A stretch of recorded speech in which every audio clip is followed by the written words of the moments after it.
You're in the military with Summary Channel, and today we will discuss the situation in the world on the 21st of July of 2026. Today we have a lot of very interesting updates, so let's start. And first, let's talk about the conflict on the territory of Ukraine, where during the previous 24 hours the Russians improved their position significantly. And first, let's talk about the Zaporozhye direction. These days, the Russians began their probably major offensive operation in the direction of the city of Orekhov itself.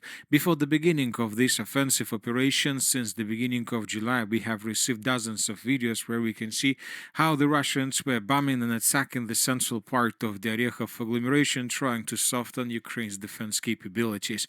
And when the Russians finished this artillery preparation, first the Russians began advancing through the western Zaporozhye flank, and since the 15th of July of 2026, as you can see, the map has been adjusted significantly.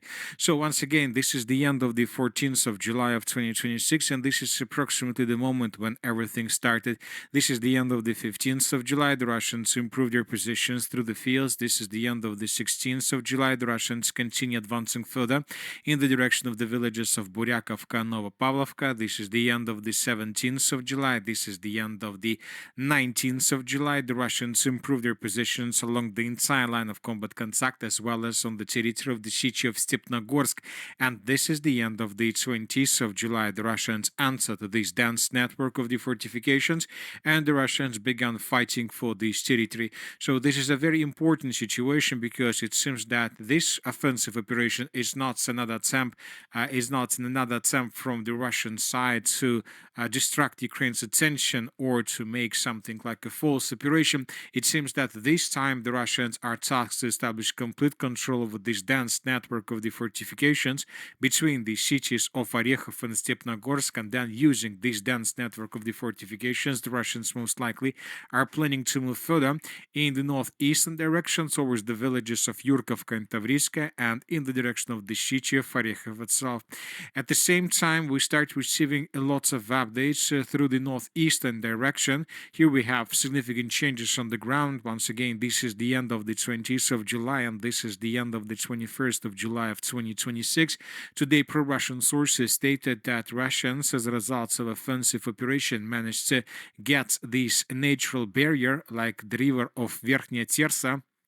As you can see, the Russians outflanked the settlement of Dalinka from the south and from the north, and due to the fact that there is a water barrier in this area, it seems that the Ukrainians from this pocket lost any possibilities to escape the encirclement.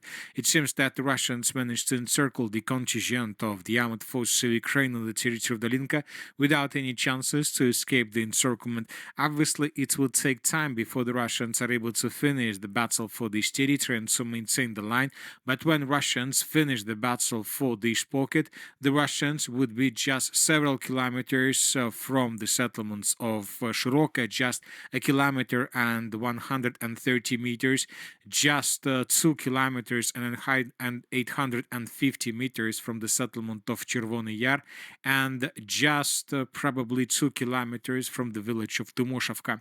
And most likely the Russians will continue advancing in the direction of these villages. We're talking about these territories. You can see there are 5 villages in this area, the most important probably villages of the entire Orekhov agglomeration. And if Russians take on the complete control of this territory, this is going to be the beginning of encirclement of the city of Orekhov itself. From these positions, the Russians most likely will continue advancing further in the southwestern direction with the purpose to attack the Orekhov agglomeration from behind. Obviously, this operation, this encirclement and the battle for the city of Orekhov will not be finished during the summer of 2026, but probably this battle will be finished during the 2026, and by the end of this year, most likely the Russians will finish the battle for the city of Orekhov and its agglomeration. Now let's move further and let's talk about the Pavlograd direction. During the previous 24 hours, the Ukrainians once again managed to improve their positions through this area. According to information we have, several weeks ago, the Ukrainians began their counter-offensive operation through the Pavlograd direction, trying to recapture the territories between the rivers like Volchy and Mokry Yali. And these days, as you can see, the map has been adjusted significantly. We see that the Ukrainians most likely have strong positions through these fields between rivers, but at the same time, we see that Russians also have positions around this pocket. As of now, it's very difficult to understand how exactly the Ukrainians supply and support their contingent in this area. Maybe there are secret roads, or maybe some positions and tree lines are under complete Ukraine control. Anyway, we see that there are still very heavy clashes, and the clashes right now are taking place for the initiative. Hvis du sover på siden, føles det her næsten ulovligt at vide. Det jeg har opdaget kan redde dig fra en kæmpe fejl, der presser. Now let's move further and let's talk about the Konstantinovka-Drushkovka direction. During the previous 12 hours, the map has been adjusted and received lots of very important changes. First of all, according to different sources, the Russians began entering the settlement of Osikova. This information was provided by different sources, and today several pro-Russian sources reported that first sabotage and reconnaissance groups of the armed forces of the Russian Federation began infiltration process. The Russians began concentration of their troops on the territory of the southern parts of the settlement of Osikova. The Ukrainians show fierce resistance, but despite this resistance, the Russians continue offensive. Furthermore, today we received the report that Russians began advancing in the direction of the village of Izhovka. So this is the village we're talking about. The village is located between railways in the area of the village of Bezymyanne and the city of Alexeyevo-Drushkovka itself. The Russians right now are tasked to establish complete control over the territory, because basically the Russians see that if they take the village of Izhovka under complete control, this configuration, the front line, would allow the Russians to finish the encirclement of the contingent of the armed forces of Ukraine, who is currently located between the villages of Stenki, Podolska, Chervona. So as of the end of the 21st of July of 2026, the Ukrainians evacuated some batch of some forces from this area, but the Russians are saying that there are still troops of the armed forces of Ukraine, and the Ukrainians are trying to hold the lines. But due to the fact that the Ukrainians have already begun the evacuation, we believe that in coming several weeks, the Ukrainians would be forced to fall back from this territory completely. Otherwise, they would be caught by the Russians in Cauldron. So it seems that the Russians are about to maintain the lines between the cities of Konstantinovka and Chasiv, and when it happens, the Russians will begin their major offensive operation in the direction of the city of Drushkovka and Alexeyevka-Drushkovka, also from the territory of the city of Chasiv. As you can see, during the previous 24 hours, we received hundreds of videos from this area. During the previous day, pro-Russian sources published dozens of videos where we can see how Russians were bombing and attacking vehicles and positions of the armed forces of Ukraine through the city of Drushkovka and Alexeyevka-Drushkovka. And as you can see, the biggest number of concentration of updates are coming from the area of Drushkovka and Nikolaevka. This means that the heaviest clashes are taking place right exactly through this territory. Lots of videos were published how hundreds of Russian drones flying over the cities, trying to seek to find and to destroy vehicles of the armed forces of Ukraine. Currently, the Ukrainians suffer huge problems with logistics. As for the Kramatorsk direction, during the previous 24 hours, we received reports that the Russians continue their offensive operation on the Ukraine side of the Seversky Donetsk-Donbass Canal. The sources reported that the Russians right now were seen between the villages of Vasyutskaya, Pershamarovka, Vasilevskaya Pustosh, and Nikonorovka. Pro-Ukrainian sources reported that Russians, soldiers, the sabotage and reconnaissance groups of the armed forces of the Russian Federation were recorded through this area. The Russians continue concentration of their troops trying to destroy logistics of the armed forces of Ukraine and trying to force the Ukrainians to fall back. First to exhaust the Ukrainians and then to force them to fall back. And most likely from these positions, the Russians would continue offensive operation further in the direction of the village by the name of Bilyi, which is already a part of the Kramatorsk agglomeration. So it seems that a breakthrough is brewing in this area and the Russians continue advancing. At the same time, today we start receiving reports that the Russians began advancing in the area of the village of Orikhovatka from the south along the Seversky Donetsk-Donbass Canal. So in coming days, we expect changes on the ground. As for the Nikolaevka direction, during the previous 24 hours, pro-Russian sources reported that the Russians answered the village of Starodubovka and that there are very heavy clashes in this area. And furthermore, First, sabotage and reconnaissance groups also have already entered the settlement of Nikolaevka, more precisely the Slaviansk power station, and the Russians began testing Ukraine's defense. At the same time, the Russians continue bombing and attacking positions of the armed forces of Ukraine using aviation. In this video, we can see the city of Nikolaevka under very heavy fire. And as you can see, according to this video, it seems that the Russians were making this video with a soldier, which means that this soldier was located probably on the tree. And as you can see, the Russian position is very nearby from this territory. So the Russians are getting closer and closer, and it seems that this forest is already under complete Russian control. And as you can see, the Russians have already begun the major battle for the Slaviansk-Druzhkovka agglomeration. And as you can see, the president of Ukraine, Zelensky, didn't risk to dismiss the commander-in-chief of the armed forces of Ukraine, Alexander Syrsky. Zelensky delayed this decision until the 18th of August of 2026, by the time when the Ukrainian parliament will return after the summer vacation. So as you can see, Zelensky gives the commander-in-chief of the armed forces of Ukraine a month. So this is a very important situation. We see, according to the political updates we have received since the beginning of this month, we can make a conclusion that the commander-in-chief of the armed forces of Ukraine, Syrsky, is a very strong person, a very strong political player. And as we can see, Zelensky right now doesn't have any possibilities to dismiss him. So Zelensky could dismiss him yesterday, but he delayed this decision. And the most important thing, he did this because he understands that if he dismisses Syrsky today, and if the Ukrainians lose control over the Slaviansk-Druzhkovka agglomeration, and as we know, the battle has already begun, then of course everybody would blame the president of Ukraine, Zelensky, in this failure, because it was him who dismissed the commander before the beginning of the battle, so almost during the beginning of the battle. So that is why Zelensky gave Syrsky a month, just with the two purposes. The first one, if Syrsky fails, of course, he will have a legal right to dismiss him and to change him and to explain Ukrainians why he changes Syrsky and that this is his fault that the Ukrainians lose the battle for this agglomeration. And the second thing, probably Zelensky understands something, and he probably knows that most likely Syrsky will have huge problems in this area.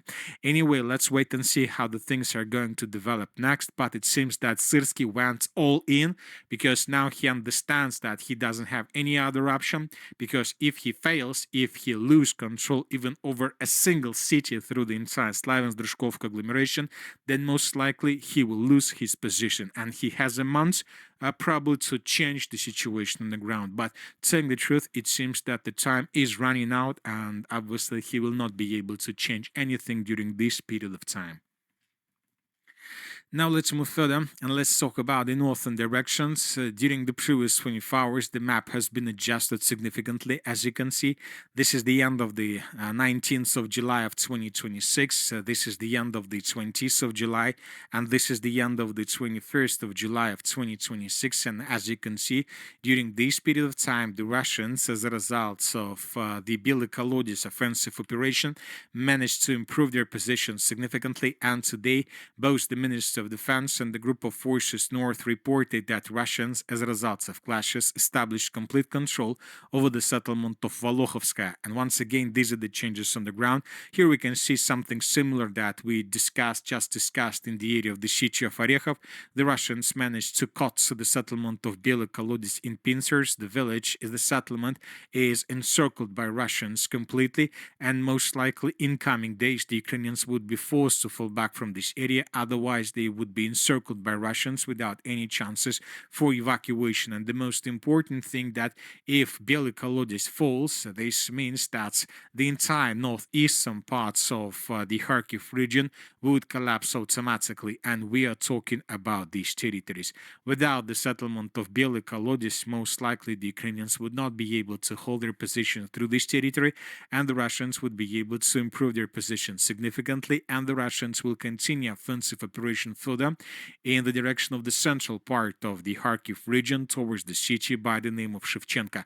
First, the Russians would attack Veliki Burluk from many directions, most likely, and then Russians would continue moving further. This offensive operation task is to regain positions the Russians lost during the Ukrainian Kharkiv counter-offensive operation of 2022.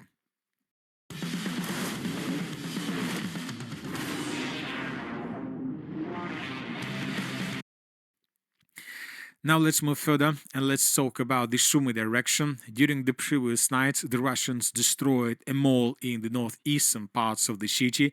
One of the biggest, selling through the biggest mall on the territory of the Sumy region was destroyed by Russians as a result of the overnight attack.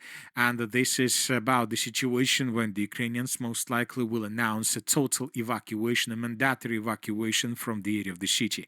As of the end of the 21st of July of 2026, the Ukrainians have already announced the mandatory evacuation of the city of Kherson, and probably up to 40 or 50% of the city have been already evacuated.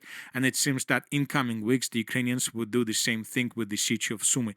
And if it happens, obviously this is going to be a immediate victory of Russians and a very bad situation for the Ukrainian side. As for the changes on the ground, during the previous 12 hours, additional changes were recorded through the most northern parts of the city of Sumy in the area of MO2 road in the direction of the settlement of Glukhov. These are the changes that were made based on the video that was published by pro-Ukrainian sources, where we can see how Ukrainians were attacking Russians in this area. According to these geolocations, we see that the Russians continue offensive operation towards the villages of Yastrubshina and Ulanova. So the Russians are tasked to take these villages under complete control before moving further in the direction of the settlement of Glukhov. We have covered most of the updates regarding the situation on the ground. Now let's talk about strikes. During the previous 24 hours, the Russians continued attacking the Black Sea and the area of the city of Odessa. The Russians were attacking mainly vessels and port infrastructure. Lots of vessels were attacked by Russians during the previous 24 hours. The Ministry of Defense of the Russian Federation every 4 or 6 hours publish additional report about the situation about the situation with strikes. The Russians stated that during the previous 24 hours they destroyed several vessels and they damaged port infrastructure. Furthermore, we have lots of videos where the drones where the Russians were attacking all the ships and vessels in this area. And as you can see, while the Ukrainians are trying to destroy the Russian logistic through the eastern parts of the Black Sea, the Russians are doing the same thing through the western parts of the Black Sea. And as we discussed during the previous videos, most likely in coming month we won't see even a single vessel on the territory of the Black Sea, neither moving, heading in the direction of the Odessa port infrastructure, nor in the direction of the southern parts of Russia. Because as we can see, the situation is quite difficult. We see that both the Russians and the Ukrainians attack vessels that allegedly used for military purposes, for military logistics of both the Russians and the Ukrainians. Now let's talk about the central part of Ukraine. During the previous 24 hours, additional explosions and attacks were recorded through the city of Zaporozhye. Furthermore, the Russians were attacking gas stations between cities of Zaporozhye and Dnipro. The Russians were attacking the city of Kharkiv. Gas stations were also badly damaged by Russians. Today, several pro-Ukraine authorities reported that in coming days, very big fuel crisis will start brewing through the eastern and the southern parts of Ukraine. So this is the situation. And that's it for today. The Military Summary channel reminds we condemn any